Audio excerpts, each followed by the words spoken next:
Bismillahirrahmanirrahim. Assalamualaikum warahmatullahi wabarakatuh. Alhamdulillah hamdan katsiran tayyiban mubarakan fih mubarakan alaih kama yuhibbu rabbuna wa yarda. Asyhadu an la ilaha illallah wahdahu la syarika lah iqraran bihi wa tauhida wa asyhadu anna Muhammadan abduhu wa rasuluhu sallallahu alaihi wa ala alihi wa sallama tasliman katsiran majidan wa ba'd.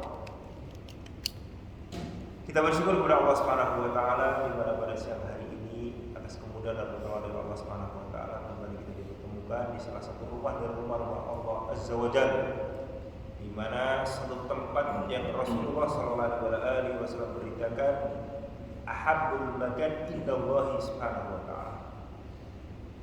Tempat yang paling dicintai oleh Allah subhanahu wa ta'ala adalah masajiduha, masjid-masjidnya.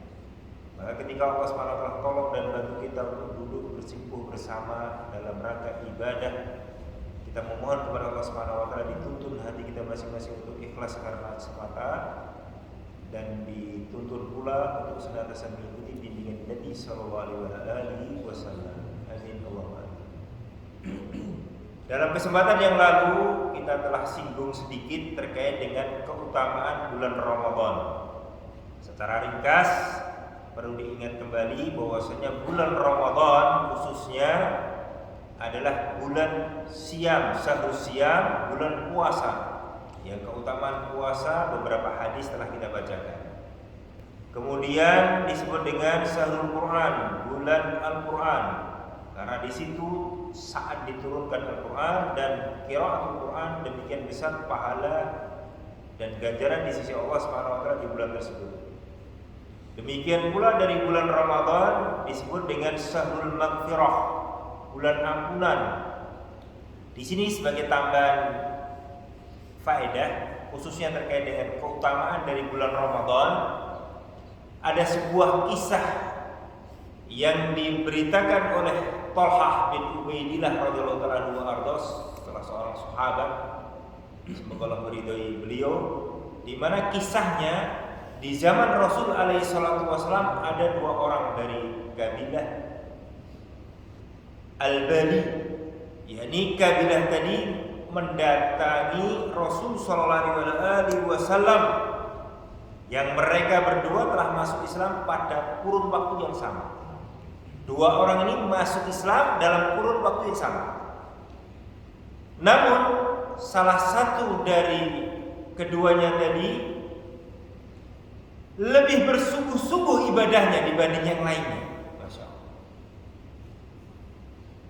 Suatu saat ternyata orang yang lebih sungguh-sungguh ibadah tadi kuat dalam ibadahnya, ikut jihad fisabilillah dan ditakdirkan wafat, gugur di medan tempur. Tentunya tidak ada keraguan padanya di masa sahabat ridwanullah alaihi ajmain. Rasul alaihi salatu wasallam beritakan wa huwa syahid. Masya Allah. Dan yang satunya yang kurang dari sisi ibadahnya tadi masih melalui masa hidupnya lagi setahun kemudian baru Allah takdirkan dia wafat. Di sini barakallahu wa iyyakum jami'an, Thalhah bin Ubaidillah radhiyallahu ta'ala anhu arda mengisahkan kelanjutannya. Di suatu malam, kata beliau radhiyallahu ta'ala anhu arda, ini ternyata bermimpi. Dalam mimpi tersebut aku sedang berada di pintu jannahnya Allah Subhanahu wa taala. Pintu, ingat ini, karena tidak ada yang bisa masuk ke surganya Allah Subhanahu wa taala kecuali nanti Rasul alaihi salatu wasallam orang pertama yang membukanya dan memasukinya. Masya Allah. Beliau radhiyallahu ta'ala berjumpa dengan dua orang dari Bali tadi. Tiba-tiba ada sosok yang keluar dari jannahnya Allah Subhanahu wa taala tadi, yang dia mengizinkan orang yang meninggal setahun kemudian, berarti orang yang belakang. Mendapati yang demikian barakallahu wa iyyakum jami'an, perhatikan di sini.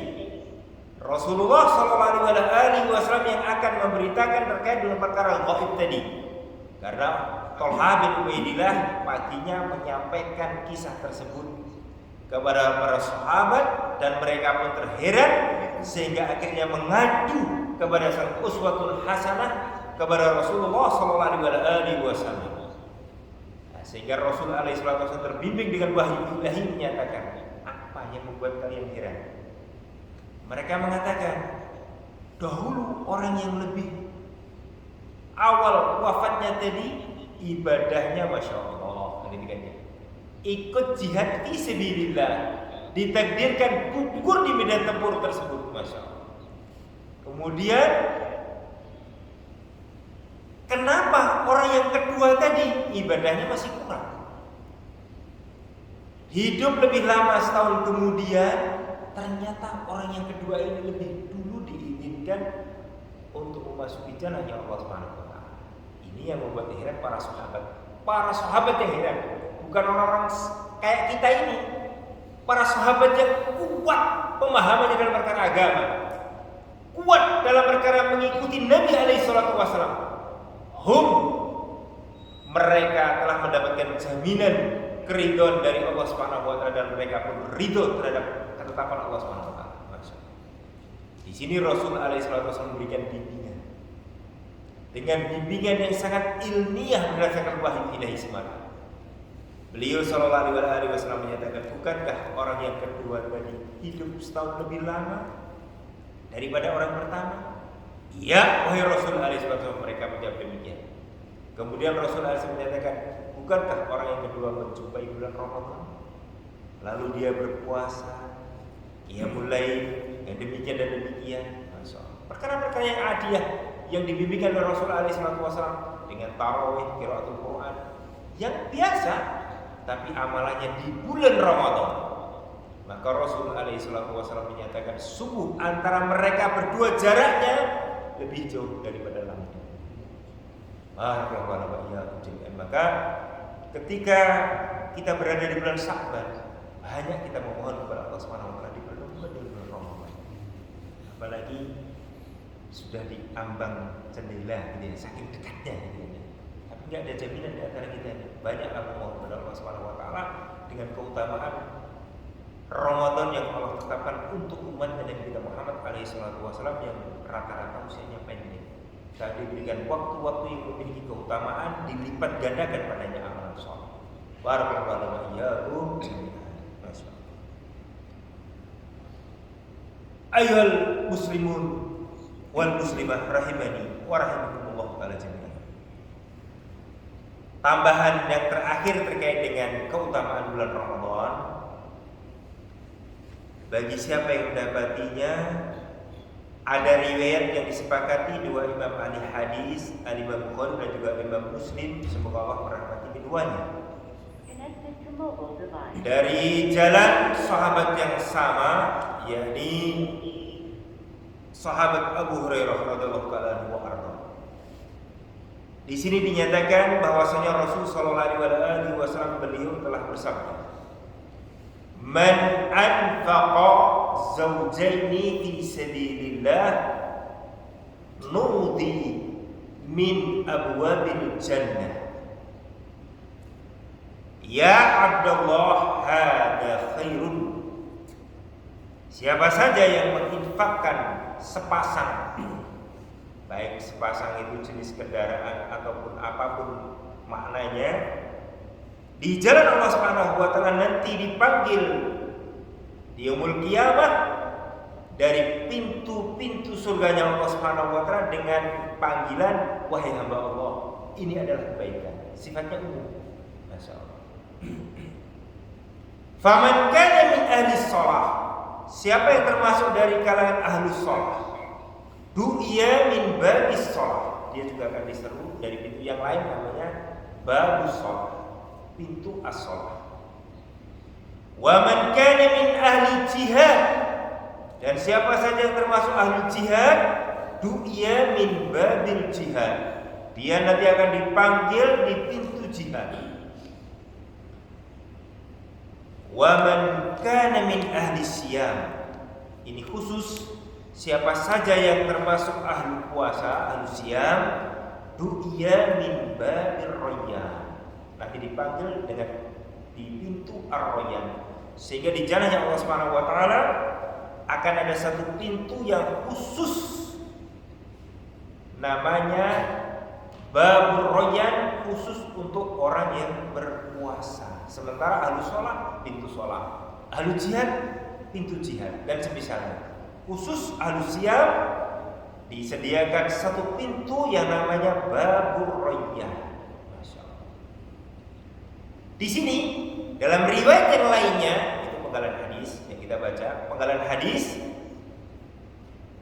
inna fil jannati, sesungguhnya di surganya Allah Subhanahu wa taala nanti, baban, ada sebuah pintu, yuqalu lahu ar-rayyan, disebut pintu tadi ar-rayyan. Yadkhulu minhu as-shaimuna yaumal qiyamah, akan masuk dari pintu ar-rayyan tersebut orang-orang yang berpuasa nanti di yaumul qiyamah.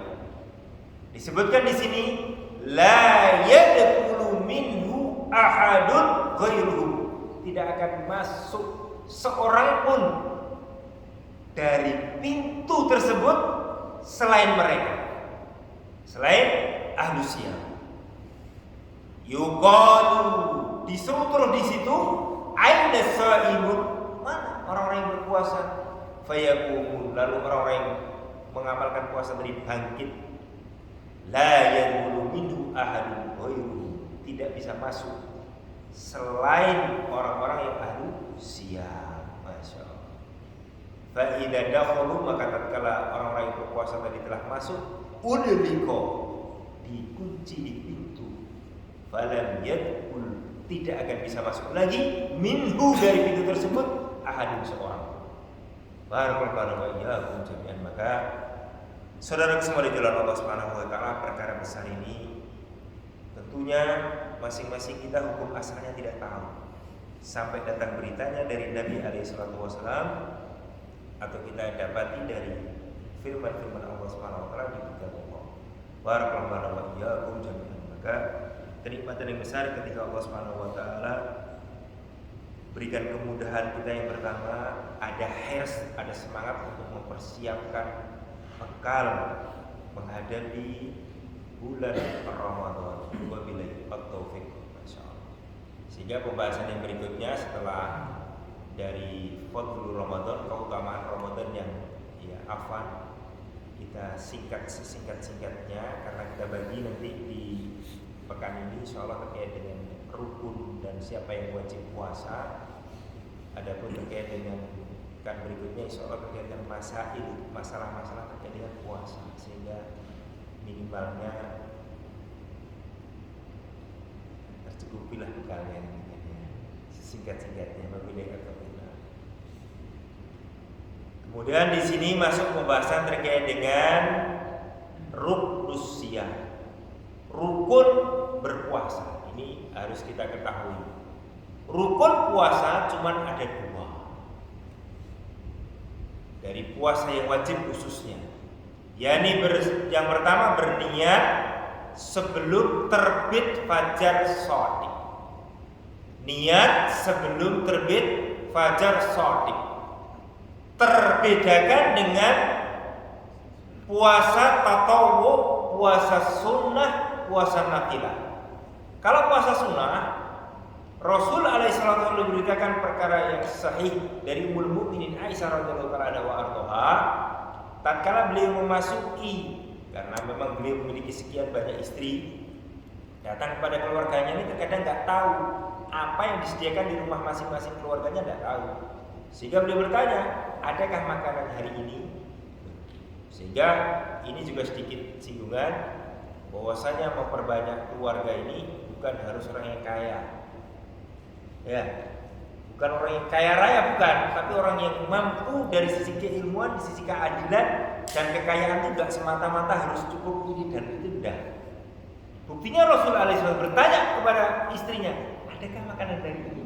Berani kita mengatakan, Rasul, enggak ada cadangan makanan pokok, keluarganya banyak, enggak berani kita. Iya kan? Rasul alaihissalam uswatun hasanah. bertanya kepada salah seorang istrinya, ada makanan hari ini? Dinyatakan tidak ada. Kalau gitu saya puasa. Saat itu niat, tidak mengapa. Untuk puasa sunnah. Terbedakan ini, Ramadan memiliki 2 rukun. Rukun yang pertama harus berniat sebelum munculnya fajar shadiq. Sementara fajar itu ada 2. Nah, harus tahu juga ini. Fajar kadhib, kalau kita mungkin sesekali terbangun di jam kurang lebih, kalau sekarang karena subuh itu 4 lewat ya, 4 kurang seperempat kurang lebih.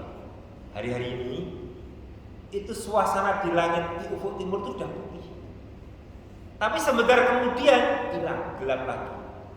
Nah, munculnya fajar yang berlanjutan 4 antara itu ya sekarang ya, subuh itu loh.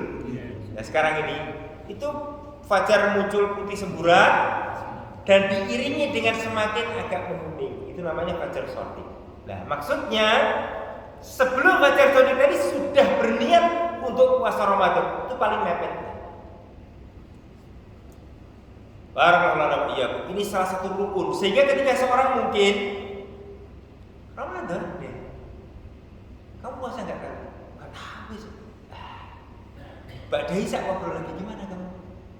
Puasa enggak besok? Enggak tahu. Dibangunkan subuh, terlambat dia. Sholat subuh. Kamu kemarin ngomong katanya enggak tahu. Ya sudah, kalau gitu saya berpuasa. Enggak sah. Nah, itu loh, trikes saya.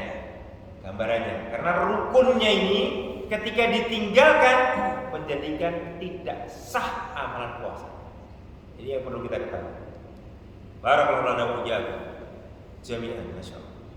Kemudian yang kedua rukunnya sebelum nanti dirinci, yakni sifat menahan diri dari semua perkara yang menjadi pembatal puasa semenjak waktu subuh terbit fajar shadiq hingga tenggelamnya matahari. Nah, tentunya harus memahami pula nanti apa saja mubtilatus yang pembatal-pembatal puasa. Nah, ya mohon maaf Pak Imam ya, terus diringkas bagaimana ini kan gitu loh ya. Sulit kan gitu loh maksud saya kalau berusaha ini kayaknya kan gitu. Tapi ya wallahu alam nanti sebatas apa yang jadi ketetapan kita bagian kita ya sudah itu ya. Nah, yang pertama tadi terkait dengan rukun, yakni niat sebelum fajar shadiq atau sebelum subuh. Yang pertama kita tahu bahwa Rasul sallallahu alaihi wasallam telah berwasiat, penggalan wasiatnya tadi yang dibawakan oleh Amirul Mukminin Umar bin Khattab radhiyallahu anhu wa arda, innamal a'malu binniyah. Sesungguhnya amalan itu bergantung kepada an-niyah.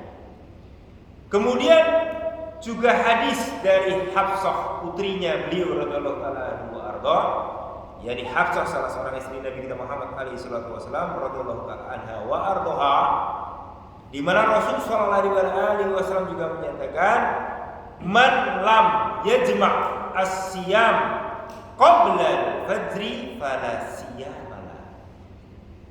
Siapa saja yang tidak berniat, bukan niatnya tadi sebelum fajar shadiq, sebelum subuh, maka tidak ada puasa. Yang pertama tadi hadisnya disepakati Imam Bukhari dan Imam Muslim. Yang kedua ini dari Imam Ahmad dan Ashabus Sunan. Masya Allah. Sehingga barakallahu wa iyyakum jami'an, saudara semua di jalan Allah Subhanahu wa taala, niat jangan sampai terlambat dan boleh diniatkan semenjak awal malam. Sehingga ketika mungkin kita mendapati iklan dari hukumah pemerintah misalkan sudah mengumumkan hasil isbat ditetapkan besok puasa, ini waktu antara maghrib dan isya misalkan sekarang ini misalkan, sehingga kita langsung ya Allah mudahkan saya, sudah di benaknya dia itu sudah muncul niat untuk besok sudah cukup.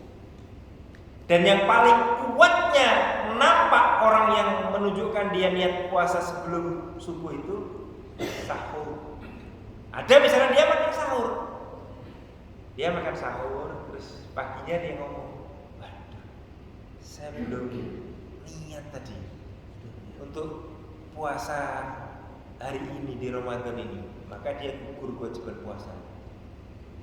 Kenapa? Lah terus dia makan sahur tadi untuk apa? Kan itu loh maksudnya kan ya. Berarti dia kan enggak penuh lah gitu kan gitu maksudnya kan ya. Paham maksudnya ya? Gugur dia, rufi al-qalam udah diangkat dia darinya. Berarti dia kan enggak memiliki kesadaran. Bahasa kita apa? Enggak waras gitu ya. Dia makan sahurnya baik. Selesai salat subuh. Waduh, lah saya kok belum niat. Gimana ini puasa saya? Nah, kamu tadi makan sahur untuk apa? Kan gitu loh. Paham maksudnya kan ya? Wallahu ta'ala alam bissawab. Sehingga penting yang demikian ini harus diketahui. Kemudian secara ringkas terkait dengan niat tadi, karena mudahnya dari agama yang dibimbingkan oleh Rasulullah SAW dengan sandaran ad-dinu yusrun, agama ini mudah, maka kalau seseorang ini memiliki niat puasa, apakah dia ini cukup misalkan awal Ramadan saya puasa niat sebulan penuh, ataukah harus setiap malam, gitu kan ya? Maka karena ini khilaf fiqhiyah, kita sampaikan yang jumhur aja, yang kebanyakan para ulama membimbingkan kepada kita semua bahwasanya yang namanya an-niyatu fi kullil lail, di setiap malam. Karena terkadang seseorang ada udzur di pertengahan dan ini lima dia sakit atau safar bepergian dan yang lainnya enggak tahu apa yang terjadi. Wala taqulanna li shay'in, janganlah kalian semua mengatakan kepada sebuah perkara ini fa'ilun dzalika goda, sesungguhnya aku akan mengerjakan ini besok dan ini besok.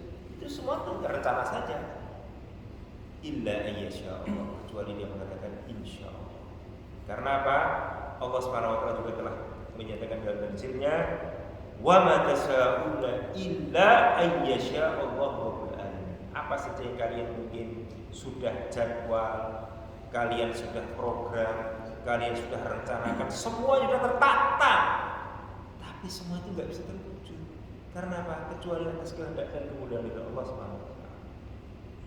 Wabillahi taufiq. Rukun yang kedua, barakallahu wa iyyakum jami'an.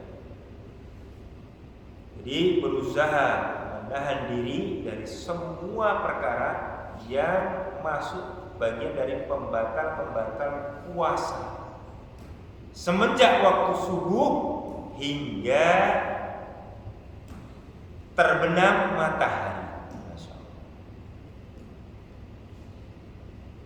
Karena waktu terbenamnya matahari itu adalah waktu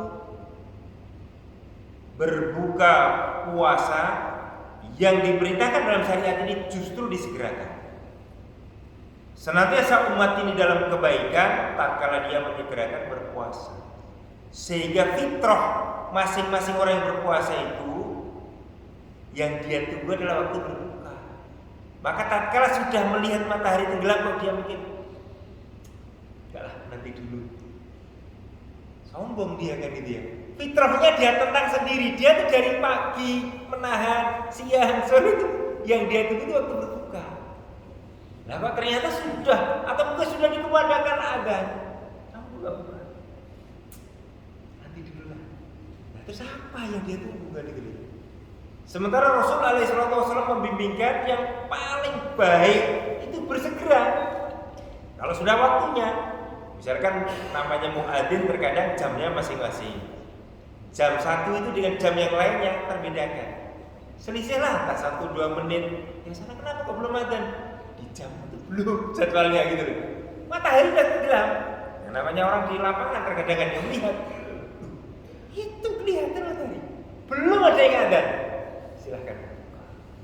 Karena tanda maghrib itu tenggelamnya matahari, bukan jam.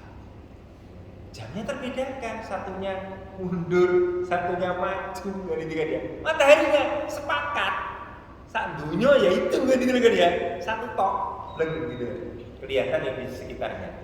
Barakallahu iyyakum. Maka ini kemudian dari syariat, ketika sudah masuk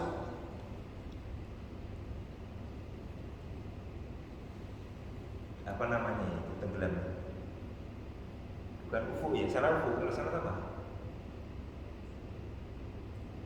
Ya almuhim sudah masuklah ketika sudah tenggelam, terbenam sudah gitu ya. Nah, guru samsi itu bahasa Arabnya. Nah, wallahu ta'ala alam bissawab.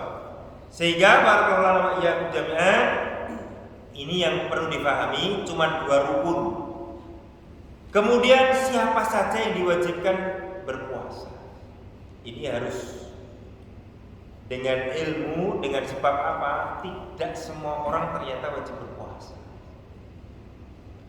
Puasa ini diwajibkan, yang pertama dia harus muslim. Maka orang yang bukan muslim walaupun mengamalkan puasa tidak sah, karena yang memiliki kewajiban puasa adalah muslim. Yang kedua, orang yang akil, waras bahasa sini, berakal, tidak kurang gitu kan ya. Yang ketiga, balik. Ini yang wajib. Nanti kalau misalkan ada istilah seperti, bukankah anak-anak diperintahkan untuk diajari puasa? Dia nggak wajib, tapi namanya terbiyah untuk takdim pendidikan. Tapi yang pembahasan di sini adalah yang wajib. Maka yang diwajibkan adalah yang balik. Kemudian dia sehat. Kalau amalan puasa ini ada kemampuan fisiknya, gak ada udzur syar'i terkait dengan anggota badan. Yang keempat, dia ini mukimin, orang yang tinggal di negerinya, bukan orang yang sedang bepergian, bukan musafirin. Adapun terkait dengan kalangan para wanitanya harus terpenuhi, tidak ada penghalang baik dari sisi haid maupun nifas. Barakallahu iyyakum jami'an. Di sini ketika dia memiliki kekurangan dari sifat akalnya, tidak wajib. Anak kecil yang belum balik tidak wajib. Nah, jawabannya demikian. Ketika dia memiliki udzur dari badannya, sakit juga tidak wajib. Sedang bepergian tidak wajib. Nah, gitu. Barakallahu iyyakum jami'an. Di sini dengan nas hadis terkait dengan orang yang kondisinya mungkin kurang dari akalnya atau anak yang kecil belum balik, ini dirujuk dengan riwayat yang sahih yang dibawakan oleh Imam Ahmad, Imam Abu Dawud dan juga Imam Tirmidzi rahmatullah alaihim ajmain, dari jalan sahabat yang mulia Ali bin Abi Thalib radhiyallahu taala anhu wa arda, di mana Rasul alaihi salatu wasallam menyatakan rufi'al qalamu an salasatin, pena itu diangkat dari 3 golongan. Yang pertama, anil majnuni, dari orang yang enggak waras, hatta yafiqa, hingga dia sadar, maksudnya waras lagi kembali. Yang kedua, anin naim, dari orang yang tidur, hatta yastayqadha atau yastayqidha. Nah, sama orang yang kondisinya dia tidur hingga dia bangun. Dan yang ketiga, anis sobi hatta yahtalim, dari anak kecil hingga dia balik. Nah, meskipun anak kecil dalam tarbiyah Islam khususnya di zaman sahabat ridwanullah ajmain, mereka semenjak kecil dididik dan tarbiyah untuk puasa. Bahkan dalam riwayat yang sahih, puasa Asyura itu cuma sekali, tanggal 10 Asyura. Di zaman para sahabat, mereka pun mendidik anak-anak mereka untuk berpuasa. Padahal puasa Asyura ini apa hukumnya? Sunnah. Cuman sekali dalam setahun, di bulan Muharram tanggal 10. Ternyata ketika anak-anak kecil kondisi ya biasalah rewel dan yang lainnya, tetap berusaha dialihkan dengan mainan dan yang lainnya, hingga mereka pun mampu sampai waktu jelang buka puasa sehingga bisa bersama-sama orang tuanya. Masya Allah. Barakallahu iyyakum jami'an. Adapun terkait dengan orang-orang yang kondisinya du'afa, orang-orang yang kondisinya lemah secara fisik yang tidak bisa diharapkan untuk kesembuhannya, maka ada rukhsah dari dalam syariat ini dengan fidyah. Fidyah ini diriwayatkan oleh sahabat yang mulia Ibnu Abbas radhiyallahu taala anhu wa ardhahuma, di mana orang yang sudah kondisinya memiliki udzur demikian tadi, memberi makan setiap hari kepada seorang miskin dan tidak perlu mengqadha. Memberi makan berarti sesuatu yang sudah jadi, sehingga fidyah itu diterangkan oleh para ulama kita bukan bahan pokok, tapi sudah siap saji. Ya, siap saji namanya. Sudah siap saji. Setiap hari satu orang miskin. Berarti orang miskin tadi memang kebiasaannya, wah, biasa makannya 4 kali, dia kasih 4 kali. Kan masing-masing orang, Pak, mendingan mau saya kasih fidyah karena saya tidak puasa. Berapa kali Pak sama makan? Oh, saya cuma 2 kali, ya dikasih 2 kali. Ya sudah cukup. Saya makannya jam 9 sampai jam 3 sore, Mas. Ya berarti itu penunjang. Saya ini gampang lapar, Mas. 5 kali, Mas. Jadi kasih 5 kali. Karena dia sehari makan dia cukup untuk satu orang miskin. Ya wallahu alam kalau sekarang ini agak sulit juga nyari orang miskin. Sulit. Ya, mereka orang-orang miskin sudah dibiayai negara. Berarti kan cukup dari dia sudah negara. Sulit orang miskin. Karena orang miskin ini kadarnya dia betul-betul memiliki keadaan kemampuan untuk mendapatkan nafkah di setiap hari. Wallahu a'lam bishawab. Juga bisa juga dengan fidyah ini, misalkan Ramadan selesai, pas di hari terakhirnya tadi menjamu 30 orang langsung juga boleh. Semuanya dikumpulkan, kamu dalam sehari tak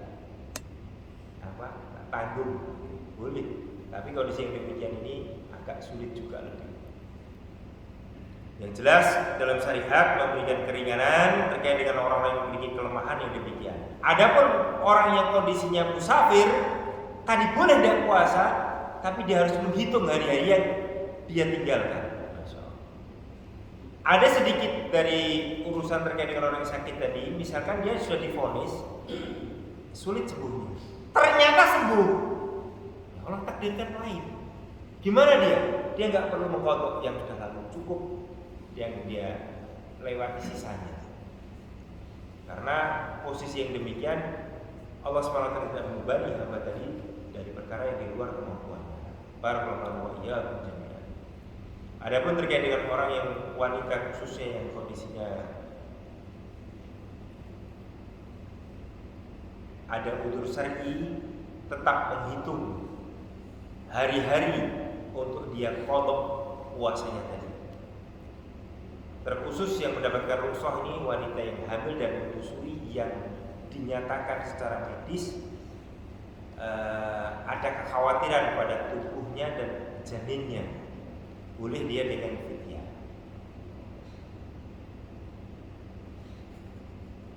Namun para ulama memberikan pendapat kalau memang kondisi dia lebih tenang dengan qadha, maka dia qadha ketika dia tinggalkan itu.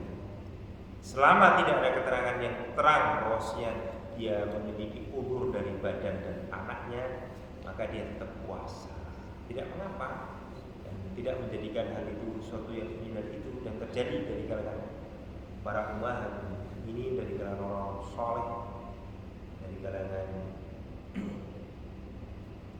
pendahulu kita yang soleh dan solehah mengamalkan yang demikian, dan tidak ada hal yang mengkhawatirkan. Wabillahi taufiq. Di sini perlu dipahami, karena kondisi bulan Ramadan yang tentunya kita berharap semua mendapatinya, dan ini sudah pertengahan Sya'ban, yang perlu disisipkan di sini, boleh tidak kita puasa sunnah di hari-hari ini yang sisanya ini, kan kurang lebih tinggal 2 Jumat gitu kan ya. Maka yang demikian ini perlu kita ketahui pula, bagi siapa yang kondisinya terbiasa puasa sunnah sebelumnya, hari-hari dia mungkin sudah Senin Kemis atau puasa Daud atau mungkin Ayyamul Bid dan semisalnya, maka tidak mengapa dia puasa hingga nanti jelang Ramadan. Tapi bagi yang tidak biasa, larangan padanya, karena dia tidak memiliki kebiasaan. Khusus bagi yang tidak biasa mengamalkan puasa sunnah sebelumnya, maka ini perlu dipahami agar masing-masing kita ini bisa beramal di atas ilmu, di atas basirah. Wabillahi taufiq. Mungkin kesempatan ini insyaallah taala pada kesempatan berikutnya disambung lagi. Semoga Allah Subhanahu wa taala memudahkan kepada kita semua. Amin. Jika ada sesuatu yang ditanyakan kurang jelas, dipersilahkan. Fadlu hayy. Alhamdulillah. Bapak Ustaz, masih ada waktu 5 menit insyaallah. Jika ada pertanyaan dari Bapak sekalian, ada yang bertanya atau mungkin ujian dulu. Tapi sebelumnya saya dulu ya. Tadi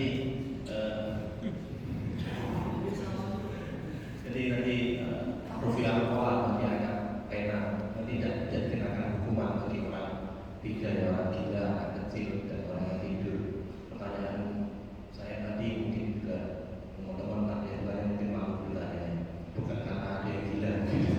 Masalah niat, kalau salah saya niat kan perkara hati yang pertama. Yang kedua, kostus syai, salah satu maknanya kan menyengaja sesuatu, tapi berbeda dengan puasa dengan ibadah yang lainnya. Biasanya ini disertai dengan gerakan yang pertama, seperti sholat betul-betul niat.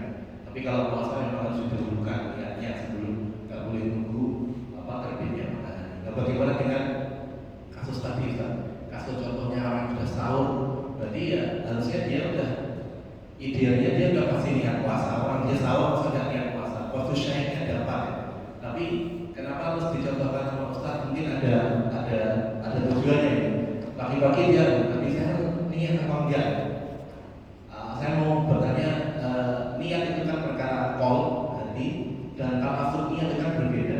Talafut niat mungkin di teman-teman yang lain adalah salah satu membantu untuk memperkuat kos tadi, dan namanya itu penyengaja sesuatu. Ini memang niat melakukan sesuatu itu kan niat. Jadi mungkin kalau memang namanya manusia berbeda, dan mungkin malam capek kerja lembur, habis itu qadarullah ya, jangankan sahur, subuh aja terlambat kan. Subuh aja terlambat, tapi kan masih dalam Ramadan. Bagaimana dengan hal seperti itu? Jadi contoh pertama, sahur saja dengan tidak talafutnya sudah dianggap niat. Yang kedua, bagaimana dengan kasus ekstrim ya, namanya qadarullah macam-macam, ada yang capek dan lainnya, ternyata dalam perjalanan itu pulang ke rumah bangunnya agak kesiangan. Istrinya juga sama-sama nggak masak. Jadi bagaimana seperti itu Ustaz? Assalamualaikum warahmatullahi wabarakatuh. Jazakallahu khairan atas pertanyaan besarnya. Jadi namanya an-niyah. Niat itu dalam ketika seseorang mau melakukan amalan apapun, ya hatinya sudah tergerak untuk itu. Nah, sehingga ketika dia misalkan tadi dicontohkan, kenapa dia sahur, terang dia itu makan sahur dan bareng gitu. Terus dia ngomong, "Loh, saya belum berniat." Nah, berarti dia kan memiliki kekurangan sisi kesadaran pada dirinya, sehingga itu tadi sudah dianggap keluar dari al-akal. Nah, gitu. Oh, tidak waras. Kan gitu ya. Nah, terus apa kamu tadi gangguan untuk apa gitu loh. Nah, itu. Sehingga demikian. Adapun ketika seorang mungkin orang kesiangan, jangankan kok kita, ya mohon maaf ya. Di zaman Rasul alaihissalatu wassalam, ketika kondisi mereka sedang perjalanan, matahari panas kena pipi-pipi mereka tidak terasa. Yang sedar saat itu Umar bin Khattab, karena beliau suaranya keras, beliau bertakbir, Allahu Akbar. Bangun semuanya. Sudah matahari. Sama Rasul diperintahkan, dia sudah kita bangun persiapan sholat subuh, adzan, iqomah, bahkan sholat sunnah dulu sebelum subuh. Sudah terang. Karena apa? Sifatnya ahyanan. Terkadang itu gak terus-terusan terjadi gitu loh. Sehingga tadi seorang itu ketika tidur juga gak mendapatkan beban syariat sampai dia terbangun. Gak apa-apa, yang penting tidak selalu. Kan itu loh. Kalau selalu mosok, kan itu bahasa kita kan ya. Kita ini bangun subuh jam 7 terus mosok kan itu loh ya. Sesekali mungkin Kopi gitu. gitu kan ya. Ini zaman para sahabat juga terjadi dan tidak mengapa. Tetap tenang. Ya wudu, ya adzan dulu, masalah sholat sunnah dulu, jamaah. Matahari dan tinggi dan terjadi di zaman para sahabat ini, bukan zaman kita. Sehingga masa-masa yang demikian itu namanya fitrah, manusiawi gitu loh. Ada ini, ada itu. Kadang mungkin nggak sahur, bukan berarti niatnya harus disahur. Dia sudah niat puasa, tapi nggak sahur lah, gimana lagi mau nggak sahur? Tetap puasa, nggak mengapa yang demikian. Dan itu toh tidak selalu, walaupun dia mungkin namanya fitrah. Nggak sahur, ya berat. Wong sahur aja pengen makan dan minum, ganti kan ya? Apalagi nggak sahur, ganti kan ya? Apalagi didukung tadi lembur semalaman, tambah berat, tapi tetap dijalani, ganti kan ya? Wallahu ta'ala bishawab. Pasti nggak begini. Ya sudah nggak apa, yang ringan aja ya pas. Ustaz, saya mau tanya, insya Allah juga pertanyaan. Yang nomor satu, kalau seandainya kita hari ini pagi niat puasa, tapi siangnya kita shofar, itu kita lanjut puasa atau dibatalkan? Yang kedua, kalau seandainya kita terlalu capek waktu puasa terus kita pingsan, tapi kita sadar belum waktunya buka, kita puasanya dilanjut atau dibatalkan saja? Terima kasih. Assalamualaikum warahmatullahi wabarakatuh. Kalau tadi bahasanya dengan sofar ya, kalau sofar itu bulan, safar. Safar itu berpergian, musafir, orang yang berpergian. Di zaman Abdullah bin Umar radhiyallahu anhu bahkan belum berangkat, masih nyiapkan kendaraan. Orang kalau sekarang kan bedanya kendaraannya itu, kalau dulu kendaraan hewan kan begini, disiapkan kendaraannya, makan dulu. Karena mau berangkat. Masih di daerah. Bahkan ketika ternyata ditakdirkan gak jadi ya gak apa-apa, tapi dia kodok besok gitu, ya utang gitu loh. Boleh yang demikian. Ya, terus ternyata dia, saya kuat nih puasa. Ya tidak mengapa, kan gitu kan ya. Saya kuat, naik pesawat cuma 1 jam. Kan gitu kan. Ya gak apa-apa. Tapi kondisinya rukhsah tadi diambil itu lebih dicintai oleh Allah SWT. Itu saja. Kemudian orang yang tadi dia sudah puasa, siang pingsan, sadar sebelum waktu buka, masih ada waktu, sadar dia. Nah, saat pingsan tadi, terkadang orang pingsan ini kan dia nggak tahu, nggak ada orang yang tahu. Ketika mungkin dia sendiri dia pingsan atau tertidur kan nggak tahu kan ketika dia dihukumi dua-dua tadi.